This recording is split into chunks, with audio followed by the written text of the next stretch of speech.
হঠাৎ করে ভারত বাংলাদেশের মধ্যকার কুসুম কুসুম হৃদ্যতার সম্পর্ক বেশ নাটকীয় মোড় নিয়েছে। অবৈধ বাংলাদেশিদের ফেরত পাঠানো আর সীমান্তে কাঁটাতারের ইস্যুটি নিয়ে পর্দার আড়ালে ঘটে গেছে বেশ কিছু গুরুত্বপূর্ণ ঘটনা। এরই মধ্যে ভারত কূটনৈতিক নোট ভার্বালে বিষয়টি কোর ইস্যু বলে চিহ্নিত করেছে, যেটি অন্তর্বর্তী সরকারের আমলেও দেশটি করেনি। কূটনৈতিক সূত্রগুলো বলছে কোর ইস্যু শব্দটি এখন দুই দেশের মধ্যে একটি গভীর মনস্তাত্ত্বিক ও প্রশাসনিক লড়াইয়ের কেন্দ্রবিন্দুতে পরিণত হয়েছে। কারণ কোর ইস্যু কূটনৈতিকভাবে তখনই বলা হয় যখন ওই ইস্যুটির সমাধান না হওয়া পর্যন্ত অন্য কোনো ইস্যু নিয়ে আলোচনা করতে চায় না সংশ্লিষ্ট দেশটি। সীমান্ত ইস্যু নিয়ে উত্তেজনার মধ্যেই পাকিস্তানের সাথে চুক্তি আর চীনের সাথে তিস্তা নিয়ে বাংলাদেশের আলোচনার পর ভারত বাংলাদেশ সীমান্তে দেশটির সামরিক তৎপরতা আরও শক্ত করার খবর পাওয়া যাচ্ছে। ভারতীয় সীমান্তরক্ষী বাহিনী BSF smart border observation and monitoring সিস্টেমের অধীনে সীমান্তে নজরদারি বাড়াতে হ্যারন টিপি ড্রোন মোতায়েন করেছে। বিএসএফ জওয়ানদের 5,000 বোর্ডিয়ন ক্যামেরা দেওয়া হয়েছে। এর মধ্যে ভারতের শিলিগুড়ি করিডোর ঘেঁষে বাংলাদেশ সীমান্তের কাছাকাছি 3টি সামরিক গ্যারিসনে শক্তি বাড়ানোর সিদ্ধান্ত নিয়েছে ভারত। সূত্রগুলো বলছে সীমান্তে এক্সারসাইজ তিস্তা প্রহার এবং এক্সারসাইজ ত্রিশূলের মতো বড় ধরনের সামরিক মহড়া খুব শিগগিরই আবার শুরু করতে পারে ভারতীয় প্রতিরক্ষা বাহিনী। বিস্তারিত জানতে চলুন যাওয়া যাক বিশ্লেষণে।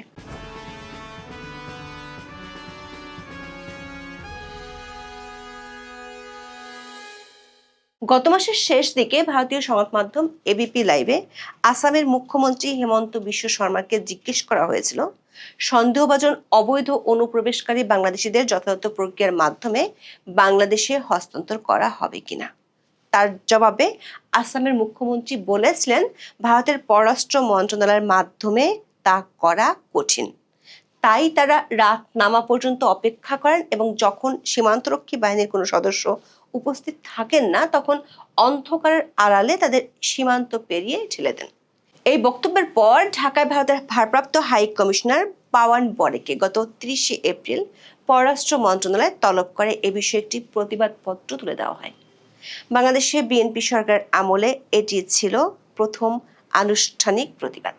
পশ্চিমবঙ্গ বিধানসভা নির্বাচনে বিজেপির জয়ের পর পুশিন ঘটনা বাড়লে বাংলাদেশ ব্যবস্থা নেবে বলে হুঁশিয়ার করেছিলেন বাংলাদেশের পররাষ্ট্রমন্ত্রী খলিলুর রহমান। খলিলুর রহমান সাংবাদিকদের এই কথা বলেছিলেন চীন সফরে যাওয়ার আগে। ভারতীয় দূতকে বাংলাদেশে তলব করা কিংবা খলিলুর রহমানের বক্তব্যের জন্য ভারত সরকার অবশ্য বাংলাদেশি হাই কমিশনারকে তলব করেনি, কিন্তু সোজা বাংলাদেশের পররাষ্ট্র মন্ত্রণালয় খুব কড়া ভাষায় পাঠিয়েছে নোট ভার্বাল। একাধিক সূত্র বলছে মোহাম্মদ ইউনূসের আমলেও ভারতকে এতটা কড়া ভাষায় নোট ভার্বাল পাঠাতে দেখা যায়নি। ওই নোট ভার্বালে অবৈধ অনুপ্রবেশকারী বাংলাদেশিদের প্রত্যাবাসন ইস্যুটিকে কোর ইস্যু হিসেবে উল্লেখ করা হয়েছে। সাবেক একজন ডিপ্লোম্যাট বলছেন কূটনৈতিক পরিভাষায় কোনো বিষয়কে কোর ইস্যু হিসেবে চিহ্নিত করা অত্যন্ত তাৎপর্যপূর্ণ এবং এর মাধ্যমে একটি রাষ্ট্র তার প্রতিবেশীকে একটি কঠোর ও পরিষ্কার বার্তা দেয়। কূটনীতিতে কোর ইস্যু মানে হলো এমন একটি মৌলিক বিষয় যা দুই দেশের সামগ্রিক সম্পর্কের ভিত্তি বা প্রধান শর্ত হিসেবে বিবেচিত হয়। যখন কোনো দেশ নির্দিষ্ট একটি সংকটকে কোর ইস্যু বলে তখন তার অর্থ দ্বারাই এই সমস্যার সমাধান না হওয়া পর্যন্ত অন্যান্য দ্বিপাক্ষিক সহযোগিতা বা সম্পর্কের উন্নয়ন বাধাগ্রস্ত হতে পারে। এটি সম্পর্কের সমীকরণকে একটি নির্দিষ্ট ফ্রেমের মধ্যে নিয়ে আসে। দর্শক, বাংলাদেশ ও ভারতের মধ্যে ঐতিহাসিকভাবে বিদ্যমান সমস্যাগুলোর মধ্যে পুশিন ও সীমান্ত সমস্যা, পানি সমস্যা, আঞ্চলিক নিরাপত্তা ইস্যু, বাণিজ্য সমস্যা সমানভাবে গুরুত্বপূর্ণ। ভারতের পাঠানো সবশেষ নোটে অবৈধ অনুপ্রবেশকারী বাংলাদেশিদের ইস্যুটিকে সবচেয়ে কোর ইস্যু বলে উল্লেখ করা হয়েছে, যার অর্থ হলো এটি সমাধান না হলে দুই দেশের মধ্যে বিদ্যমান সমস্যাগুলোর সমাধানের সুযোগ কম। সূত্রগুলো বলছে পাকিস্তানের সাথে বিদ্যমান সমস্যাগুলো নিয়ে ভারত যখন নোট ভার্বাল পাঠায় সেখানেও অতীতে কোর ইস্যু লেখা হয়নি। সবশেষ প্রেস ব্রিফিংয়ে ভারতের পররাষ্ট্র মন্ত্রণালয়ের মুখপাত্র রণধীর জয়সাওলা বিষয়টি যে ভারতের অগ্রাধিকার সেটি বলেছেন। ভারতের পররাষ্ট্র মন্ত্রণালয় থেকে বাংলাদেশের পররাষ্ট্র মন্ত্রণালয়ে পাঠানো দলিলে দাবি করা হয়েছে 2020 সালের সেপ্টেম্বর থেকে ভারত সরকার বাংলাদেশিদের জাতীয়তা যাচাই এবং প্রত্যাবাসনের জন্য নিরবিচ্ছিন্নভাবে চেষ্টা চালিয়ে যাচ্ছে। ভারতের পক্ষ থেকে এই সময়ের মধ্যে মোট 1137টি নোট ভার্বাল পাঠানো হয়েছে আর কনসোলিডেটেড রিমাইন্ডার পাঠানো হয়েছে 456টি। ভারতের দাবি অনুযায়ী 2862 জনের অমীমাংসিত ভেরিফিকেশন কেস আছে। দর্শক, সীমান্তে অবৈধ অনুপ্রবেশ ইস্যুটি যে ভারত সরকার সত্যি কোর ইস্যু হিসেবে বিবেচনা করছে তার প্রমাণ মেলে পশ্চিমবঙ্গে জেতার পর প্রথম ক্যাবিনেট বৈঠকে শুভেন্দু অধিকারী সীমান্তে কাঁটাতারের বেড়া দেওয়ার সিদ্ধান্ত নেয়। নির্বাচনী প্রচারণায় কেন্দ্রীয় স্বরাষ্ট্রমন্ত্রী অমিত শাহ প্রতিশ্রুতি দিয়েছিলেন, বিজেপি ক্ষমতায় আসলে অনুপ্রবেশ রোধে পশ্চিমবঙ্গ সীমান্তকে সম্পূর্ণ সিল করে দেওয়া হবে। এই প্রতিশ্রুতির বাস্তবায়ন হিসেবেই শুভেন্দু অধিকারী সরকার 45 দিনের মধ্যে বিএসএফ এর জন্য প্রয়োজনীয় প্রায় 286 কিলোমিটার জমি হস্তান্তরের প্রক্রিয়া শুরু করেছে। বাংলাদেশের সাথে পশ্চিমবঙ্গের মোট সীমানা আছে 2216.7 কিলোমিটার। এর মধ্যে জমি অধিগ্রহণ ও পূর্ববর্তী রাজ্য সরকারের অসহযোগিতার কারণে প্রায় 435 কিলোমিটার এলাকা এখনো উন্মুক্ত রয়ে গেছে। বিশ্লেষকরা বলছেন, একদিকে কেন্দ্রীয় সরকারের কোর ইস্যু হিসেবে নোট ভার্বাল দেয়া, আর একদিকে রাজ্য সরকারের চটজলদি জমি দেওয়ার উদ্যোগ নেওয়া প্রমাণ করে দিল্লির কেন্দ্রীয় নীতি এবং কলকাতার রাজ্য নীতি এখন একই সূত্রে গাঁথা। নতুন সরকার সীমান্ত নিরাপত্তাকে জাতীয় নিরাপত্তার সর্বোচ্চ অগ্রাধিকার দিয়ে এই পরিবর্তনটি আনছে।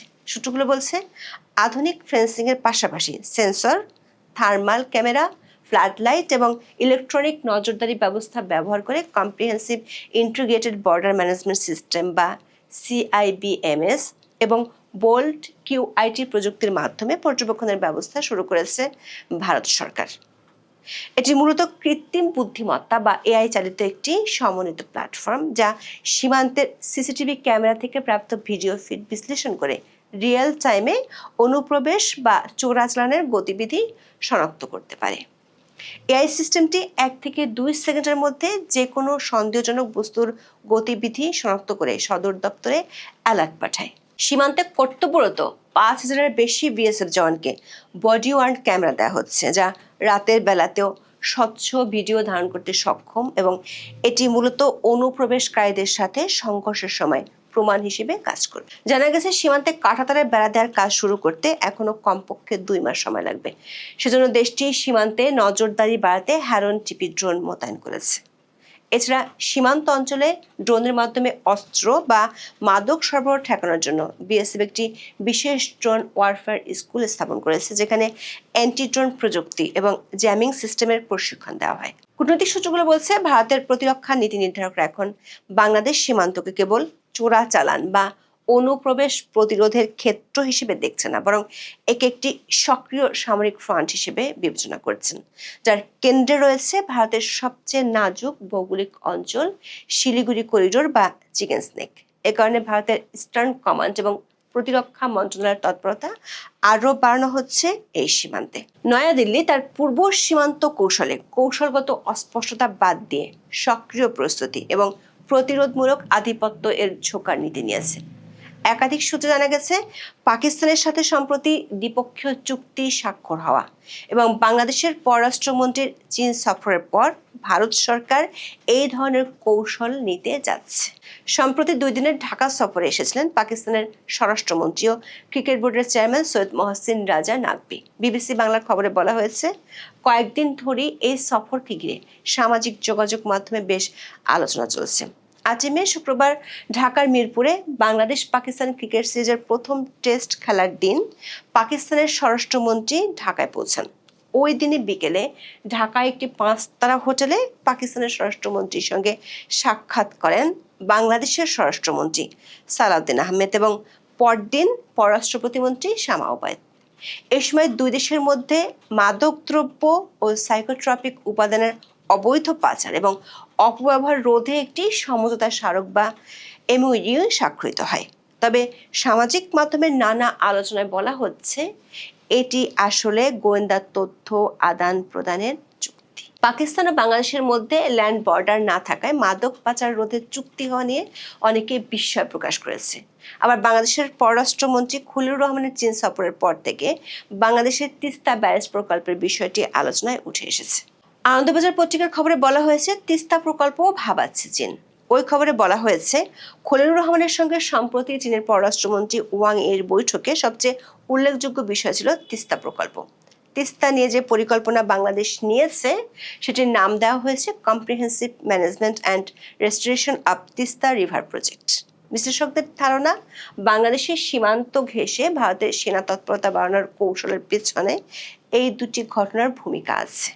কারণ তিস্তা প্রকল্পটি বাংলাদেশের যেখানে হওয়ার কথা সেটি ভারতের শিলিগুড়ি করিডোরের কাছাকাছি। ভারতের সামরিক কৌশলের সবচেয়ে গুরুত্বপূর্ণ স্পর্শকাতর বিন্দু হলো 22 কিলোমিটার প্রশস্ত এই শিলিগুড়ি করিডোর। নেপাল, ভুটান, চীন এবং বাংলাদেশের মাঝে স্যান্ডউইচ হয়ে থাকা এই সংকীর্ণ ভূখণ্ডটি ভারতের মূল ভূখণ্ডের সাথে উত্তর পূর্বাঞ্চলের 7টি রাজ্যের একমাত্র সংযোগকারী পথ। প্রতিরক্ষা বিশ্লেষকদের মতে, যে কোনো যুদ্ধে এই করিডোরটি বিচ্ছিন্ন হয়ে পড়লে ভারতের উত্তর পূর্বাঞ্চল মূল ভূখণ্ড থেকে সম্পূর্ণ বিচ্ছিন্ন হয়ে যাবে। এই চিরস্থায়ী দুর্বলতাকে কাটিয়ে উঠতে ভারত সম্প্রতি এই করিডোরের দক্ষিণ প্রান্তে 3টি নতুন এবং সম্পূর্ণ কার্যকর সামরিক গ্যারিসন স্থাপন করেছে, যা একটি কৌশলগত ত্রিভুজ বা স্ট্র্যাটেজিক ট্রায়াঙ্গেল হিসেবে কাজ করছে। বাংলাদেশের বিগত অন্তর্বর্তী সরকার আমলে যখন ভারতের সাথে দেশটির সম্পর্ক তলানিতে গিয়ে থাকে, যখন বাংলাদেশে ইউনুসপন্থীরা দিল্লি না ঢাকা স্লোগান দিত, তখন ভারত এই 3টি নতুন সামরিক গ্যারিসন স্থাপনের উদ্যোগ নিয়েছিল। এই 3টি স্থাপনা হলো আসামের ধুবড়ী জেলায় লাচিত বরফুকন সামরিক স্টেশন, পশ্চিমবঙ্গের চোপড়ার সামরিক ঘাঁটি এবং শিলিগুড়ি করিডোরের পশ্চিম অংশ, এবং বিহার পশ্চিমবঙ্গ সীমান্তের সংযোগস্থলে কিষানগঞ্জ গ্যারিসন। এর মধ্যে পশ্চিমবঙ্গের চোপড়ার ঘাঁটিটি ভারতের জন্য কৌশলগত দিক থেকে অত্যন্ত সংবেদনশীল। এটি শিলিগুড়ি করিডোরের সবচেয়ে সংকীর্ণ অংশের কাছে অবস্থিত এবং বাংলাদেশ সীমান্ত থেকে এর দূরত্ব 1 কিলোমিটারেরও কম। বাংলাদেশের পঞ্চগড় জেলার তেঁতুলিয়ার বিপরীতে আছে এই ঘাঁটিটি।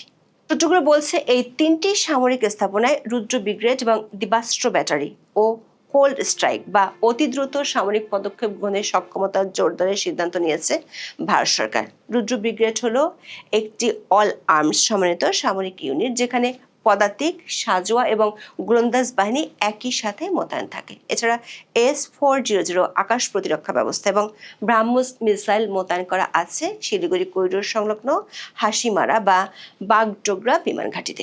বাংলাদেশে ইউনুস আমলে যখন ভারতের সাথে উত্তেজনা বিরাজ করছিল, তখন 2025 সালের মে মাসে উত্তরবঙ্গ ও সিকিম সেক্টরে ভারতীয় সেনাবাহিনী এক্সারসাইজ তিস্তা প্রহার এবং অক্টোবর-নভেম্বরে এক্সারসাইজ ত্রিশূল পরিচালনা করছিল। এক্সারসাইজ ত্রিশূলটি ছিল গত কয়েক বছরের মধ্যে ভারতের বৃহত্তম ত্রিদেশীয় সামরিক মহড়া, যেখানে 20,000-এর বেশি সেনা অংশ নিয়েছিল। সূত্রগুলো বলছে, ভারত সরকার একইভাবে আরও কয়েকটি মহড়া শিগগিরই করতে পারে। সামরিক বিশ্লেষকদের মতে, এই মহড়াগুলো প্রতিবেশী দেশগুলোর প্রতি একটি শক্তিশালী কৌশলগত বার্তা বা সিগন্যালিং হিসেবে কাজ করে। এখন এ পর্যন্ত। সবাই ভালো থাকুন, সুস্থ থাকুন, নিরাপদে থাকুন। দেখা হবে আগামী পর্বে।